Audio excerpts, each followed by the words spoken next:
killing time. Tell the glory days now long behind. A podcast for dads. Before we begin, I just want to give a quick shout out to Sterling Sound Shop Productions for the new rockin' version of the Time Pals theme. I'll let the theme run a little longer than normal, mostly as an excuse to talk about Sterling Sound. It's led by a longtime Bay Area metal musician who donated his talents to us for the love of the game.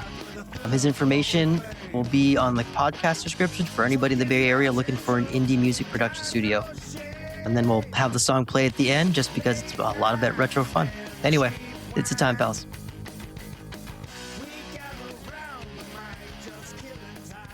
So everybody, you know Japan as a whole, not just Nintendo, has always had a reputation for merchandising that feels a little strange to those of us in the West. Mascots everywhere, brand crossovers that make absolutely no sense, and promotional tie-ins that leave you wondering who approved this meeting. And Nintendo, they leaned hard into that energy in the 90s. At one point, Mario was actually more recognizable than Mickey Mouse, which basically turned him into the perfect mascot for pretty much anything. Snacks, toys, random products, bizarre promotions, spin-off shows, and I don't mean the Super Mario Super Show or the Bob Hoskins John Leguizamo movie. If there was a surface for them to slap a mustache and red hat on, Nintendo probably did it. So today we're diving into the weird, the unexpected, and the downright hilarious ways that the Super Mario Universe IP has been used over the years. To kick things off, we'll talk about one of the things that has kind of always been around for not just Mario, but pop culture IP promotion in general, which is food tie-ins, chips, drinks, candies, things like that. And again, Nintendo really leaned into it. So in the 90s, there was just like an absolute deluge of just like random food things. I feel like today they've got it dialed in a little bit better. Like, let's do Mario marshmallows in Lucky Lucky Charms. I miss that 90s unhinged, like just throw everything to the wall. You want a Band-Aid made out of chewing gum? We've got you. You want roller tape made out of chewing gum? We've got you. You want tobacco, shredded tobacco looking made out of chewing gum? We've got you. Basically everything that's chewing gum can be made out of anything else. It's like one of those things like, is this cake? Is this chewing gum? Oh man, I do remember Big League Chew though. Holy shit. That's for another day. Mm-hmm. Probably, in all honesty, most of the stuff that they did was pretty straightforward for food promo items. But one of the ones that really got me, and this, I'm happy this happened before I was aware of all this stuff, but was still big to me in the 90s, was Cheez-Whiz. That's disgusting. That's big to you in the 90s. So like it came out in the 50s. What, for those who don't know, because I do feel like there's like a generational loss of what to show. Cheez-Whiz, spelt C-H-E-E-Z. So it's not even spelled cheese, because even in the 50s, we knew it wasn't. It's a processed, shelf-stable cheese spread and sauce. It was originally sold in jars, just like a big jar like you'd have your marshmallow fluff. I grew up in the 90s, and my version of Cheez-Whiz then was the aerosol can like whipped cream. You take your Ritz cracker, you spray your cheese on there, and then you eat it, and because everybody acted like it was so cool, you act like it was the best thing ever, despite the fact that it tasted like shit. Oh, I never acted like it was the best thing ever. I always felt bad for the families that had them. I remember like telling my mom like, just put Cheez-Whiz and crackers in my lunch one day, I'll be fine. Like, and I brought that to school.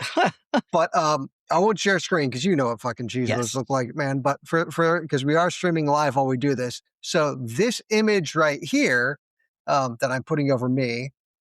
This is what Cheez-Whiz looked like in the 80s. It looks pretty much identical to what those jarred nacho cheese sauces that I love so much now looked like. But here's the jar of just Cheez-Whiz. Here is the Mario jar. So it's the exact same thing, just the jar was pressed into a Super Mario shape. It's like what you would see with like a honey bear. Yes. And then I found a picture of somebody at some point selling an unopened one on eBay, No. and it has taken on a very nice deep brown No. hue. Yeah, it's I don't know how old this is. I mean, I don't know how old this eBay listing is, but like, I mean, it looks like, I don't know, Hershey's chocolate syrup at this He point. looks like those bootleg like Simpson t-shirts you used to buy, where it's like Black Bart and he's like spray painting something out, it's something like vulgar.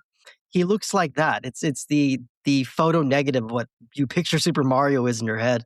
I mean, absolutely. Like, I'm trying to picture, I mean, I'm sure I could have like photoshopped it into that cheesy yellow color, but I feel like it would look awful. But I think this is definitely one of those things that worked at the time because Cheez-Whiz was popular. Even the Weasel himself, Pauly Shore, had a character in a Goofy movie who was all about the Cheez-Whiz. I mean, it made it through various pop culture like shows and other. It made sort it of through ads and you and comics. Pauly Shore. And that's saying a lot. So basically what I'm taking that as is that I am much more like Pauly Shore This is true. than I give myself credit This is true. being. No, that's correct. No. So that was the only one that really jumped out at me. The rest are always like, oh, we tried chips. Oh, we tried like a Mario juice box, like the Ghostbusters Ecto Cooler.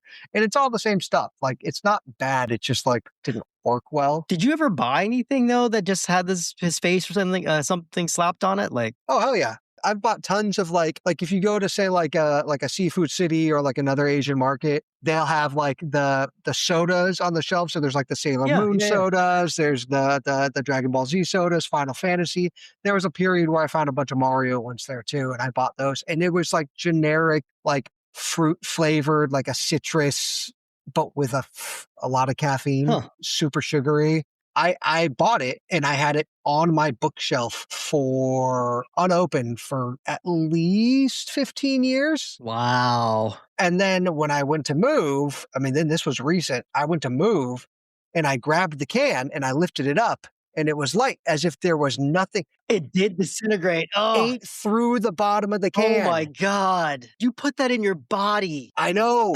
That's why they talk about shit like you can dissolve teeth with Coca-Cola and stuff. And I'm like, oh my God. So the only reason why I ask is I am the dad who will buy like the Sailor Moon cans and stuff for his kids, having never opened and tried one. I don't know what's in them. I've never had one.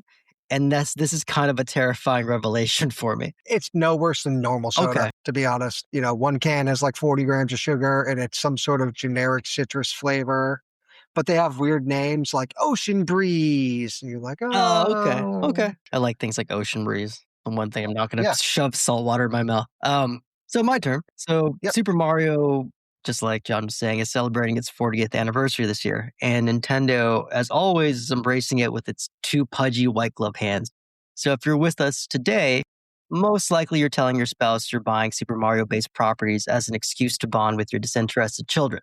In reality, it's so me and you, can bond over Super Mario. That warmth that John's feeling right now against his cheek, that's us dancing cheek to cheek in Princess Peach's castle in our minds. Yep. Speaking of dancing, as kids in the 80s and the early 90s, we were firmly in the era of entertainment coming to you. Ringling Brothers and Barnum and Bailey Circus, monster trucks, stage shows based off cartoons, which is an entire section of the globe that if you weren't there for it, you got excited because He-Man was going to have a play.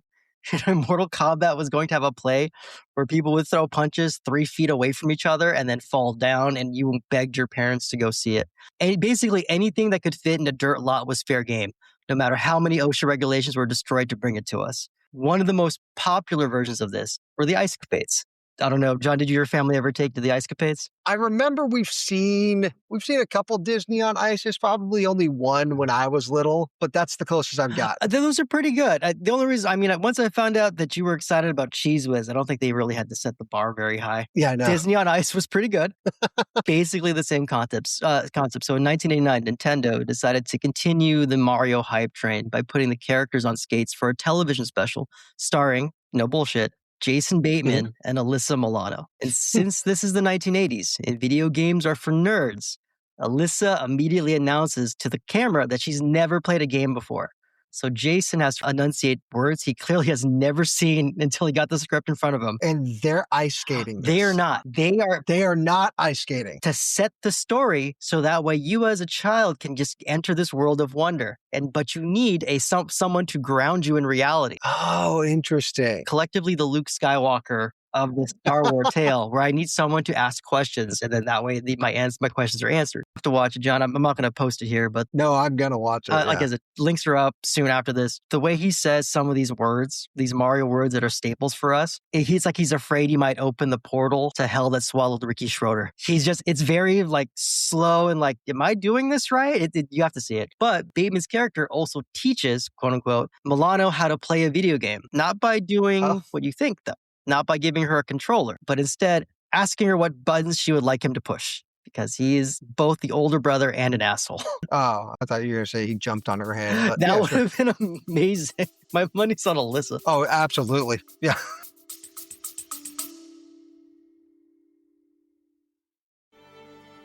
The 1990s. If you're a Gen X or even a Zennial, the music raised us. Join me, Naomi Carmack, on a trip back to visit your favorite artists of the decade on the Dope Nostalgia podcast. I talk with the hitmakers and discuss their biggest hits and catch up on where they are now. We also talk about the big stars with friends and experts. Dope Nostalgia. Listen today on Spotify, Apple Music, or wherever podcasts are served. I feel like she could throw down. As they're playing, TV screen glitches out. Bateman doesn't know what to call it, so he calls it the computer is glitched because, again, he has no idea what he's supposed to be doing. How old is he in this? Bateman's one of those lucky ones where he still will always look 18, and then he became 32, and then he forever looked 32. So when you see it, you think in your brain, because 1989, you think in your brain he's going to look like a child. Does not. Yeah. Does not. Like in my head, he was like 10. No. I think in reality, he probably was still a teenager because Milano looks like a teenager. Like, obviously, Who's the Boss era. But he does not look, basically, you would buy your marijuana from him. He looks pretty good. I'd buy marijuana from Jason Bateman, yeah. Sounds like a stand-up guy. Can't pronounce King Koopa. Speaking of which, King Koopa is played by what looks like your local termite exterminator in a hand-sewn Kermit the Frog costume, as you would expect. While King Koopa walks out there, he sits on a set made entirely of Mario Brothers themes Christmas wrapping paper. Everything is shiny and flat. It's all very like cardboardy, but it's a little bit better than what you think it would be. And immediately, Koopa declares war on the Mushroom Kingdom. Immediately. So I don't know. I actually don't even really know what the point of Bateman is after this. I don't know if they're supposed to be lost in the game or if they're trying to win the game. They got sucked in. They're just there watching essentially a war taking place. The best part about reliving the Mario Brothers Ice Capades is realizing how far pajama onesie technology has come, because every single minion is represented here. Flying Koopas, Hammer Brothers, Goombas, all of them look like they're ready for your sleepover pizza party, with the exception of Spiny. Spiny clearly still wets the bed. That would be awesome. Music, wonderfully terrible. The only real song in the entire Ice Capade is a song that's too PG to be a rap song, but too dirty to be a pop song. Inexplicably, Princess Peach sounds and acts like Mae West. If you don't know who Mae West is, she's a film star in the 1930s. Yep. And she looks, John can do this quicker than me, but she looks like Pinocchio's blue fairy gave life to a sexy beach ball. It is the one I'm going to find right now because it's fucking... Wait, are you describing Mae West or Princess Peach? I'm describing both. Both have the same amount of sex appeal. Oh, dear God. Those dead eyes. Oh, it's the best here. Every single picture is in 1990s resolution. Exactly. And there's a really good copy of it too. That's what's crazy. Like when you watch the link, you know what's happening. You understand how desperate everybody is for this to be good. Princess Peach summons both Mario Brothers, who fall from the sky and slowly descend. Their masks are these giant paper mache looking things, frozen in absolute terror as they land gingerly on the ice. Fantastic. And they keep this expression the entire show. Every gesture, no matter what gruff line pours out from their paralyzed mouths, has all the heroism of Bill Paxton coming out of that like giant circular maw. And speaking of that, the show itself is surprisingly violent. The first thing they do, as basically King Koopa declares war on everyone, is they send an army of children to attack King Koopa's giant monster. They literally go, all of my plumber helpers, who are all 7-year-olds who parents must have bought them special tickets and they don't know how they got there, are flung onto the ice towards these monsters, ready to fight. Jeez. Koopa, to his credit, calls out the ridiculousness by saying, those foolish Mario Brothers have sent boys to do a man's work. Which honestly, fair point, because children will die. Yeah. Moments later, Luigi, who in Mario Brothers canon is a scaredy cat, is the only one packing any kind of heat. He shoots the first red shell turtle in the face with a bazooka, and then he Rambos everybody else. So amazing. It's incredible. The poor actor inside the costume is presumably shouting and screaming about Charlie in the trees as fire erupts from his hands. Oh my God. Once Luigi completes his Mushroom Kingdom genocide, the surviving children surround King Koopa, who is promptly zapped out of existence by the magic of time constraints. I didn't mention this. This all took place on the air in ABC. So they have an X amount of time. This was on prime time? The Mario Brothers emphatically declare victory. And my favorite part watching this as an adult are all the shots of Super Mario. The guy that me and you idolized, the one that you ate Cheez-Whiz from his head, doing absolutely nothing to help.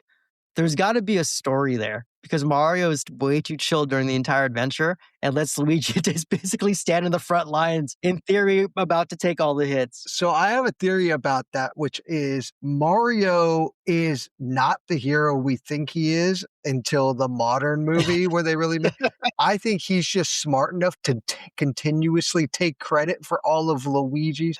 Yeah, like even in the opening of the Super Mario Super Show, there's a part where there's a bunch of Koopa Troopas that are going up like a cliffside, pushing Peach and Toad off. And the Mario Brothers somersault through them all, causing King Koopa to jump off and out of the way. Luigi's in the front. Luigi's the one that actually hits every single Koopa Troopa. And Mario's just behind him, and they go like, "Oh, so we saved you." It's like, but no. No, Luigi is clearly having flashback as he's shooting all these other monsters. You know, like you're lucky with Luigi. Yeah. He actually is the one who's brave in this one. Mario just kind of stands around hanging out. He's like Mr. Beaning the entire show. I didn't know he did that all the time. I think that's just his general thing. Yeah, until the more recent games. You might have a point because he's barely conscious enough to raise his fist when he's awarded the Purple Plunger of Bravery, which saying it out loud is meant to be like the Purple Heart. It's clearly stolen valor. He did nothing the entire Ice Capade. Stolen valor. We need to bring this to the the attention of the correct authorities. I'm going to let the federal government know right now. Good. The show ends with the TV flickering back on. Alyssa Milano exclaims she has won the game by default without ever touching the controller, and then she runs away as fast as her check can clear. And that is the Super Mario Brothers Ice Capade show. That's the performance that got her famous enough to go do Poison Ivy. Oh my God, yes. Embrace of the Vampire. It's all from this. Oh God. Well, speaking of... I was going to say, speaking of things that were definitely on in my house when nobody else was around, but we have the Super Mario Bros. Shower Power handheld shower for our weird household items. So as much as there was the food items and promo tie-ins, the food was reasonably tame. That cheese was like the weirdest thing. It was the household promo items that became the weirdest. And there was a whole line of lunch boxes and soaps and shampoos and things like that. There's a Mario soap? There was a Mario soap and a Mario shampoo. Man works and shit. I know, exactly. Okay. This was the only, at least what I could find, this was the only hygiene-related hardware. And you basically, it's your standard shower handheld sprayer, but you're grabbing around Mario and Luigi like you're some sort of giganticized Donkey Kong, and then staring into their cold dead eyes while you spray yourself down. Wow. And of course it's advertised with like a small child on the cover spraying himself with it. It looks so cheap, and it blows my mind that they're like, well, I mean, we have the shampoo. Yeah, exactly. Why not give them the hardware? We have the shampoo. We have some surviving children from the Ice Capade. Yeah. Yes. The next one is because after you shower off, right? Well, you gotta dry. Right. So in order to dry off properly, you need the Super Mario official ceiling fan, Yes. which initially just looked cheesy. I found these really high-res pictures except for the fact that like a lot of the colors, I don't know, have faded. Like Bowser is black. Oh my God, he is. Yeah, like and I can't tell if they went with the Daisy or the Princess Peach, but with the confused hair. Lakitu is just an albino. But these pictures actually look awesome, and then if I'd known this was a thing, I would have killed to have this in my room. That's insane, though. Like this is an awesome. Like these are awesome ceiling fans. Peach looks like she's coming out of the wrong game. She's like Final Fantasy. And I want to figure out who's the Koopa Troopa running from, because I don't understand the order that these go in. It just goes in a circle. It just goes in a circle. Yeah. That's amazing, man. Great find. Yeah, it looks really cool. Now, this next one is slightly less Mario specific, but in my head, when I was trying to picture it, it always came up as Mario stuff. Huh. And there was a point where it's never made it to actual markets. Right. There was the Nintendo knitting machine, which was based off an existing Japanese Game Boy accessory, which allowed you to connect your NES to a sewing machine or knitting machine. Somebody had one of the prototypes at a trade show, I think. That's the picture I have here. And you plug it into the monitor and you can control the knitting machine. And what they say is, oh, you knit all of your Nintendo related things, from there. It's probably, I mean, do you remember when they had the Game Boy printer? Yes, that's exactly. Yeah. Like, I feel like they were going to do this and they're like, this is too much. This is too much. Big. We don't need this many cardigans. I understand. Yeah. Let's just give the kids a plug-in printer with a spool of receipt tape. And then that's that. That's what's going to be our physical accessory. I just love, you got to be in that meeting. All right. We need ideas, spitball somehow. We got to stay in front of Sega. Right. Crockpot. No, let's think cheaper, a little cheaper. Crockpot. Yeah. If we put out a crockpot, they're going to put out a pressure cooker. Yeah, no, we can't compete with that. We're Nintendo. And then the last one, which actually, I mean, this was kind of the most 90s thing of all to me, because I mean, we both had Walkmans. Mm-hmm. We both probably saved up money to get a portable CD player. They had what was called the Cassette Boy. Cassette Boy. And the Cassette Boy is not like the nickname you use for, a small slave child that you send to go get your cassettes from the other room so that you can continue listening to Stevie Ray Vaughan while you're sitting in your... Yeah. But here is an original Game Boy next to the Cassette Boy. Whoa. But the thing, it's just a tiny Game Boy. The buttons don't work. There is no radio. So I think most at some point of the Walkmans had radios built in. It had a built-in speaker, so you didn't have to use headphones, but the buttons that it had were only play, fast forward, and stop. Wow. There was no rewind. So it's kind of like 8-track where you could only go one direction. You can't live in the past. That's incredible. Yeah. So you had to go all the way around or figure out a way to rewind and flip it and, do it. Yeah. You got to wait 8 minutes to get back to the intro of Master of Puppets. And I'm sure there's some other, with Super Nintendo Land at Universal Studios, with all of, I'm sure, and just the way people collect things now, there's probably tons of weird and wacky ass promo materials for Mario these days. Oh, yeah. But I feel like it's just, I almost want to say more widely accepted. And I mean, they've had 40 years to dial in what people are actually buying, like Funko Pops and stickers and plushies and stuff. So I haven't seen anything truly crazy come out of the Nintendo promo offices for a while. Yeah, I can. There was a time period where, because of that 80s, 90s mix, where you could throw, no, it's not what you think. It's not slapping his face on anything. It's more like, let's try everything we've got. You know what I mean? It's so they're not, they're literally still trying to reinvent the wheel with some of the stuff versus just putting it on something already existing. Little different because nobody already had a sewing kit that attached to your Nintendo. They're just throwing their name in it. They had to invent this machine for it. Please no. This one's a little bit of a cheat. So the next one, stick with me. Nintendo has always cared about its brand seal of quality, right? Yeah, we all laughed at it. Ask anyone who's ever unwrapped Dragon's Lair or any X-Men on Christmas morning. But still, Yeah. there was this feeling that Nintendo had your best interests in mind as a kid when you saw that little gold sticker.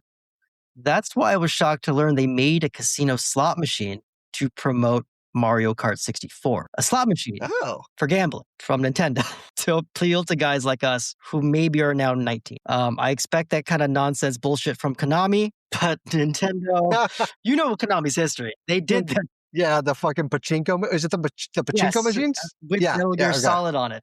But in any case, It's amazing. Nintendo's now actively encouraging you to gamble your paper route money instead of blowing it on Smash Brothers Melee. Not the Nintendo I grew up with. Still, 1996, they released Super Mario Kart 64 Fruit Machine, which was John's name in high school. It was a casino slot machine available only in Europe. It was without the Mario Kart 64 part. Because Nintendo will not scam their own countrymen. And honestly, I respect that. Yeah. Plenty of white Europeans, though. Give me your money.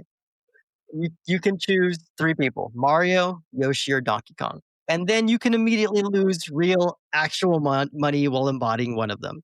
Which means if things go badly, you're performing tricks behind the West Cornwall Pasty Company. As Mario, as Mario, Yoshi, and Donkey Kong. Luigi's out of this one. Because again, we've established Luigi is actually incredibly intelligent. Yep.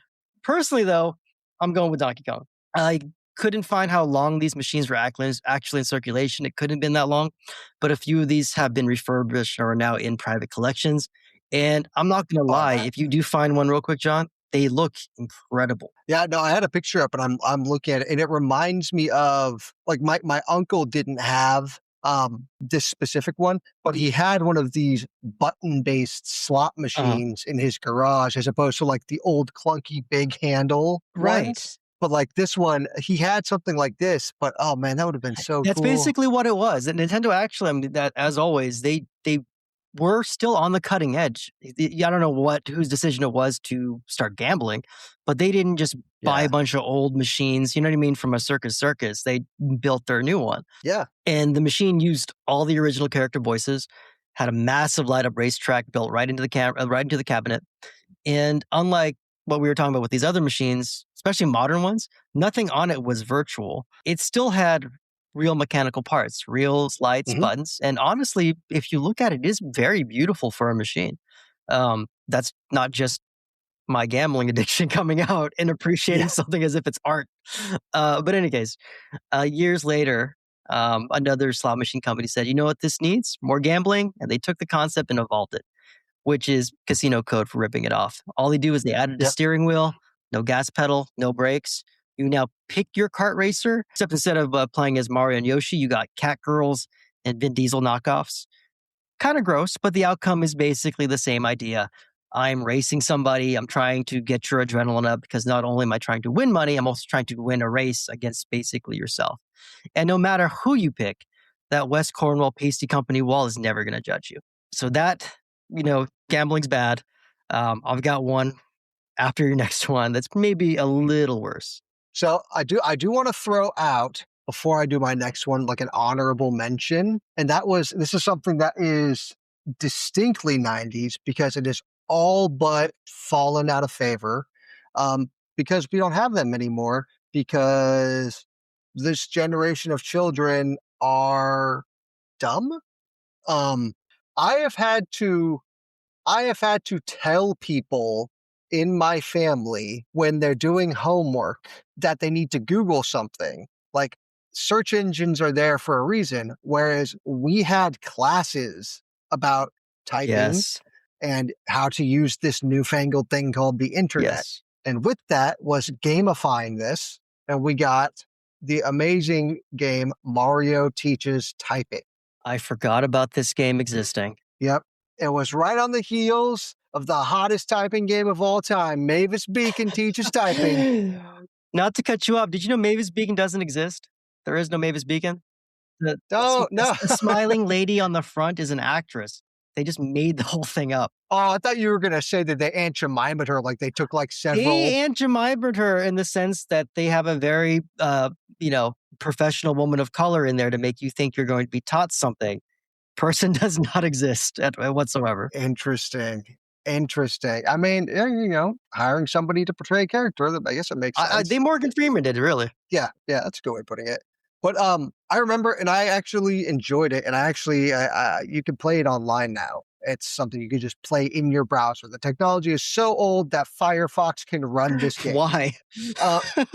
And you're playing a Mario game with just slightly weird graphics. And instead of walking left and right, jumping up and down, you're typing. And it starts off with just like, put your hand on the home keys and press A, F, and you're getting like to typing full on sentences, and they come at you faster and faster and faster.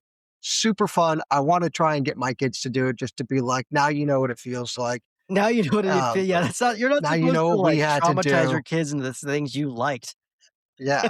Well, I mean, it's like there's no Bluey teaches typing, and if there was, I would probably play it more than them because I want to be as good of a dad as Bluey's dad.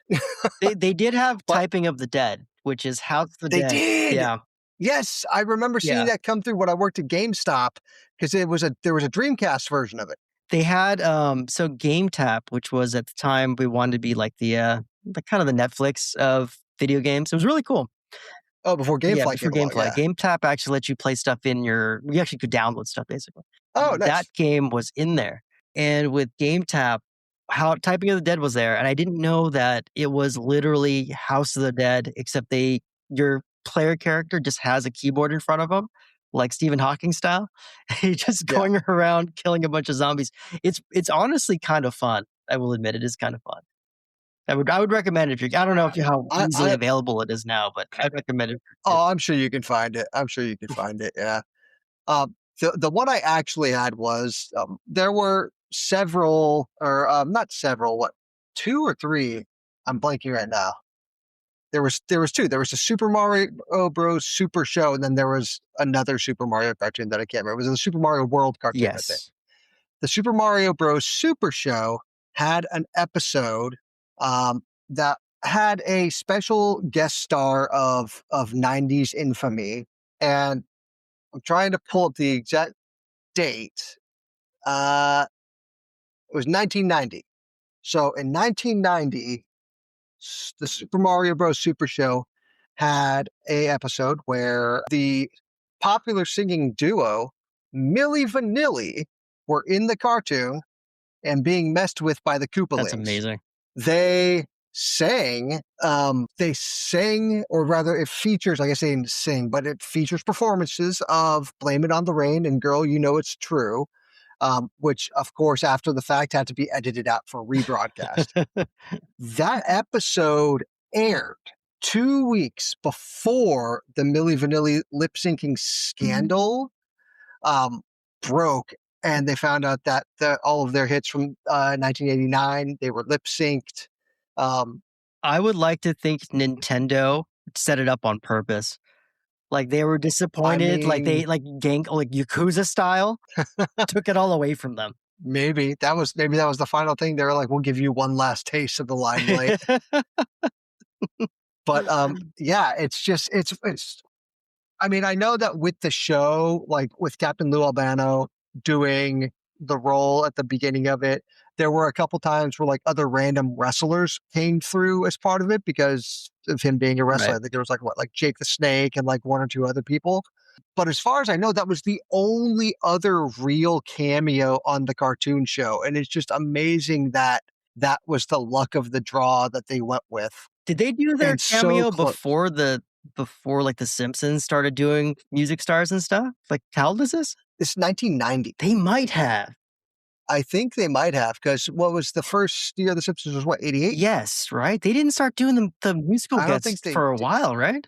No, I think the first ones were probably like 92, season 4, something like that. So I think Mario had the lead on the Simpsons with the musical copied guests. Mario. The Simpsons didn't do it. Simpsons didn't do it first. That's fucking nuts. Oh shit!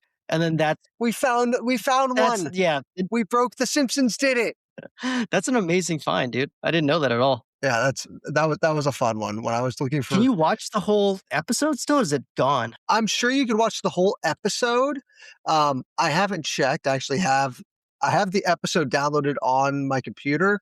I haven't watched it, but the actual clip with the performances is on YouTube, and I'll make sure that we link it, when we post a clip about this specific call out on Instagram. That's awesome, man. I don't really have my other one is more famous than the other ones I've got, but one that I did want to mention very quickly was King Koopa's Cool Cartoons, which I think is tied into yours. But when you were doing your research, did you ever see the King Koopa Cool Cartoons? It's like based off Boys of the Clown. No. Search them real quick. Pop that up. Oh, I did. They've got a man dressed up in a very. I will give them credit. That mask is terrifying. Terrifying. God, I thought the Ice Capades costume was awful. Holy shit! Oh, in the audience, the children were all given special hats shaped like Koopa heads with T-shirts that say Koopa Troopas. Basically, they exist in an alternate Marvel-style world where we lost the war. Oh my God! I didn't use it because technically he's the host of a show. He isn't the show, but he himself haunts people's dreams. Like that's awful. Like that mask must have been so like terrible. I mean, it looks like, what kind of helmet did they? Those look like heavy helmets on those kids too. Oh dear God, yeah, it's a nightmare, straight up nightmare fuel. So this next one, we've established that gambling is bad. It's not like Nintendo ever made porn. Anyway, my final entry involves Nintendo owning 2 pornos. It's basically legend at this point, but we'll give you the quick recap. 1993, Ron the Hedgehog Jeremy starred an adult movie called The Super Hornio Brothers. It resurfaced in 2008 on the Something Awful forums. If you weren't there, John knows what I'm talking about. There's a specific era where pre-social media, pre-viral marketing, there were these websites that were just famous to be famous among guys like us. Something Awful is one of the early internet royalties. You throw them in with like a Rotten.com, Homestar Runner, Fark. At the time, you went there if you were, quote unquote, I don't know, hip to the internet. Now nobody even pays attention to them anymore. Yeah. The Time Pals will absolutely cover this someday, by the way, because they do deserve their flowers. I spent so many hours. They do. Yeah, even Something Awful, famously, it's so funny watching like the Slender Man become a thing because I was sitting there when they invented the Slender Man. I was there on that thread. And now it's a thing that's actually got life. They made it. It wasn't there even. Well, never mind. We won't dive into all the weird Slender Man stuff. That's a whole. I mean, there was a legit murder committed. Yep, that's what I was going to say. They were trying to kill somebody for the Slender Man, and then very fast. The 2 kids that tried to, I shouldn't say a murder. She survived, thank God. The victim actually survived, but the person that they stabbed multiple times, one of the girls escaped and went on the run, and she ended up having a boyfriend who was like a decade older or something like that.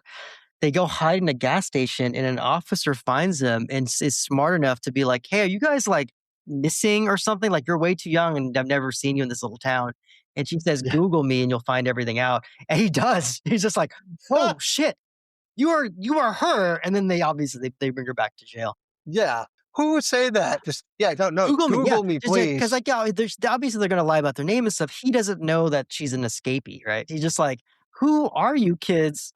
We'll absolutely cover that someday. Now for this one, I do want to read you the VHS box description for the Super Hornio Brothers. It starts like this. A power surge sends whacked out computer programmer Squeegee Hornio and his brother Hornio into cyberspace where they meet, have sex with, and even fight a variety of characters from a popular video game. So they're still being kind of coy about where this is from, even though the box art that you have on screen, it can't be mistaken. No one's looking at that and thinking it's Galaga. Yeah. It also is remarkably close to the plot of the Mario Ice Capades. Fewer children, same sexual energy. For years, people thought this movie was an internet myth. Ron Jeremy confirmed it in an interview with Vice that not only did it exist, but they tried to simulate the actual video game by stealing the sound effects, basic costumes, just full on parody commitment. The part that gets murky though are the rights. Rumor says that Nintendo bought the film and its sequel, Super Hornio Brothers 2, to stop distribution forever. Multiple websites have repeated this claim. However, Nintendo has never confirmed it. There's no hard evidence that they actually own it. Wink. The rumor comes directly from Ron Jeremy himself. In that same Vice interview, he says, Nintendo bought the rights to halt distribution indefinitely. Otherwise, we would absolutely offer it for streaming. That's the claim. Nintendo, though, it's not listed anywhere. Like there's no owner by Nintendo in any kind of website you can find. And then in 2021, somebody uploaded what appeared to be the first film onto YouTube, minus all the explicit scenes. So you can just watch essentially a play of a Mario Brothers porno. According to the upload, let me get this. The original was supposed to be a big budget parody around $35,000 and a 3-day shoot, which when we adjusted it for 2026 inflation was roughly $11 billion and 16 AI videos, basically. The production, though, ran out of money. So in the final cut, it became much shorter than intended. Somehow, the sequel went further off the rails. Super Hornio Brothers 2 reportedly filmed about 10 minutes of parody and then padded it with a 20-minute recap of the first movie. They saved so viewers wouldn't get lost, but they just didn't have anything else to film because they ran completely out of money, which explains why Ron Jeremy didn't return for the sequel. And Ron Jeremy, that man obviously will go appear on anything back in the 90s. I mean, he had anything. Yeah. You could probably hire him now if you wanted to. I don't know if he's in jail. I don't. There was never a point in my life where I wanted to watch adult content so badly that I would settle for Ron Jeremy being in it. Like I'd pick up a Macy's catalog and shake it up and down in front of me before I did that. Well, this is another random fact I know. Did you know how he got the name the Hedgehog? It's not just because how he looks. God damn it, I don't want to know. But tell me. I know the Hedgehog is starring in a Super Mario porno, but he got the name the Hedgehog not only because he's like rotund and stuff, but apparently he knew how to roll himself into a ball so he could fillet himself. And they call him a hedgehog because that's what I guess close to what they do before they collect rings and beat Dr. Robotnik. So in any case, to this day, going backwards, cleaning it up. To this end, and we spread the rumor about Marilyn Manson removing a rib. This man didn't have to remove a rib when there was already a person who could do this. No. You don't have to remove a rib off of Ron Jeremy. You only need about like $12 and a bus ticket, and he will do that for you in your living room. So it's a party trick like the ping pong trick. It's not a trick, it's an illusion. To this day, Nintendo has never admitted to owning either film. No confirmation, no denial, just silence, which suggests that they learned something important. The best defense against parody porn is doubling down on your own brand. Because if you control the mustache, you control the overalls, and no one out-hornios their original plumber. If you think about it this way, Nintendo and all of the porn stuff is now technically canon. Ron Jeremy is technically canon. But that's my last one. I don't want that. I don't want that to be canon.